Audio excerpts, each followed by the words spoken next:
Tim Pemenangan Nasional TPN Ganjar Pranowo Mahfud MD membeberkan tujuan mulia di balik dorongan mewujudkan hak angket. Diketahui saat ini TPN Ganjar Pranowo Mahfud MD tengah berjuang agar DPR menggulirkan hak angket mengusut dugaan kecurangan pemilu 2024. Persoalan pemilu dikatakan tidak bisa dipandang hanya dalam konteks hasil. Hal tersebut diungkapkan juru bicara TPN Sendo Aryo Bagaskoro pada Jumat 1 Maret 2024. Terlebih ada konteks proses yang harus publik cermati. Diungkapkan Sendo jika prosesnya penuh intimidasi, dugaan kecurangan, politisasi bansos, dan intervensi kekuasaan serta pelanggaran etik. Hal ini tidak bisa serta-merta dianggap selesai saat pemilu berakhir.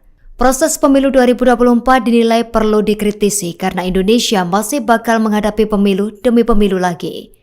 Di akhir tahun ini ada pilkada serentak, kemudian akan ada pemilu pada 2029.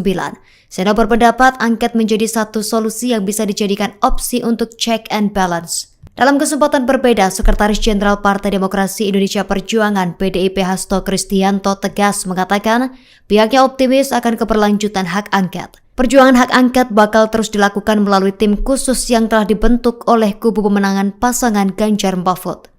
Download Tribun X sekarang, menghadirkan lokal menjadi Indonesia.